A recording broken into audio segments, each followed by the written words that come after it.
Welcome to QR news channel. ఇప్పుడు మనం ఒక టాపిక్ తీసుకుంటే తగ్గేదిలే అంటున్న మహిళా పోలీసు విభాగం. రాత్రిపూట మహిళా పోలీసు విభాగం పెట్రోలింగ్, అనుమానం వస్తే తనిఖీ చేస్తాం, క్షేత్రస్థాయిలో శిక్షణ ఇస్తున్నాం, ఆర్మీకి ధీటుగా విధులు, రాత్రిపూట కూడా తనిఖీలు చేయడం జరుగుతుంది. మన తెలంగాణలో పోలీస్ శాఖ చాలా అద్భుతంగా పనిచేస్తుంది. అద్భుతంలో భాగంగా ఈ మహిళా పోలీసు విభాగం కూడా చాలా చక్కగా రూపుదిద్దుకుంది. రాత్రి అనగా పగలనగా వాళ్ళు కూడా కష్టపడుతూ పెట్రోలింగ్ చేస్తూ వాళ్ళకిచ్చిన విధిని తూచా తప్పకుండా పాటిస్తూ ఇట్లా చూడండి, రాత్రిపూట కూడా చెకింగ్ చేయడం, అనుమానం వస్తే పోలీస్ స్టేషన్ తీసుకెళ్లడం, ఇట్లా వివిధ రకాలుగా చేసుకుంటూ పోతూ చాలా రకాలుగా చేయడం జరిగింది. ఎవరైతే బర్త్డే పార్టీలు చేసుకుంటూ రాత్రిపూట రోడ్ల మీద కేకులు కట్ చేసి చిల్లర ఒరుడు చేసిన వాళ్ళ తాడడానికి కూడా మహిళా పోలీసులు చాలా సిద్ధంగా ఉన్నారు. ఒక పక్క రాష్ట్ర స్థాయిలో మహిళా పోలీసు విభాగంతో పాటు పోలీసులు కూడా చాలా చక్కగా విధులు నిర్వహిస్తూ అసాంఘిక కార్యకలాపాలకు పాల్పడే వ్యక్తుల మీద ఉక్కుపాదం మోపుతుంటే మరో పక్క ఇంకో సంఘటన జరిగింది. అది మనం ఇక్కడ ఏందో చూద్దాం.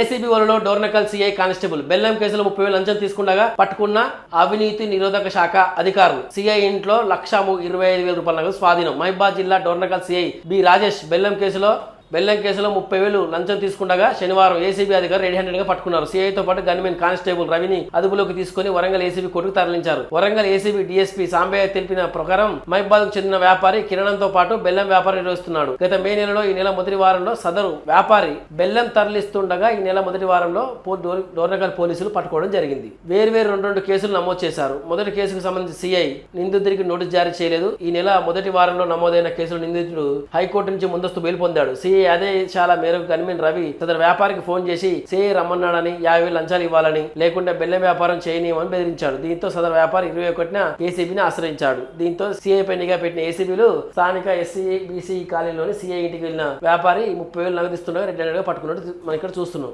మనం ఏసీబీ అధికారులు దొరికిన డోర్నకల్ సిఐ కానిస్టేబుల్ గురించి ఒక వీడియో వచ్చింది. అది వీడియో చూద్దాం.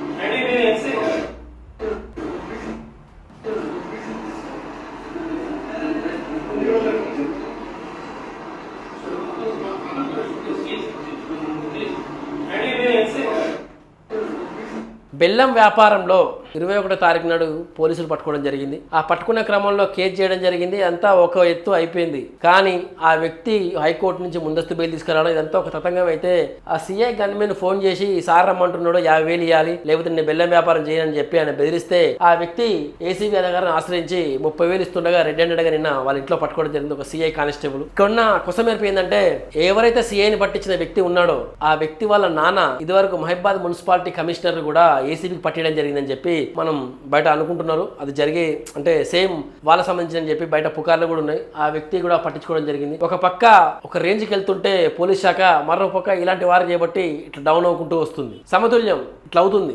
కాబట్టి ఒకసారి తొర్రూరులో కూడా సిఐ ఏసీబీ దొరకడం జరిగింది. మహిబాల్ చాలా రకాలుగా చూస్తుంటే చాలా విధాలుగా ఏసీబీలు ట్రై చేయడం జరుగుతుంది. ప్రజలు కూడా చైతన్యవంతులు అయ్యారు.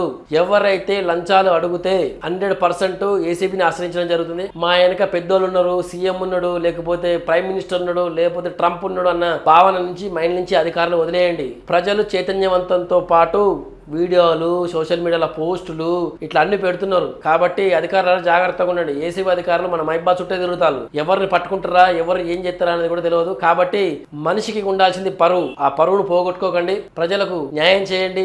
ఏదైతే జెన్యూన్ గా మీకు అనిపిస్తుందో ఆ న్యాయం చేయండి తప్ప లంచాలకు ఆశపడి, డబ్బులకు ఆశపడి ఇలాగ చేస్తే ఏసీబీ దొరికి ఇబ్బంది పాలవడం కంపల్సరీ. కాబట్టి మరోసారి మేము కోరుకునేది ఏంటంటే పోలీస్ శాఖలో ఎంత ముందుకు పోతుందో దేశంలోనే అగ్రస్థాయిలో ఉన్నటువంటి తెలంగాణ పోలీస్ శాఖ ఇటువంటి చిన్న కారణాలతోని కొంచెం డౌన్ అవ్వకుంటూ వస్తుంది. కాబట్టి ఉన్నతాధికారులు కూడా చాలా చక్కగా కార్యనిర్వహణ చేయాల్సిందిగా, ఇలాంటి వారిది మరోసారి రిపీట్ కాకుండా చూసుకోవాల్సిందిగా మేము కోరుతున్నాం.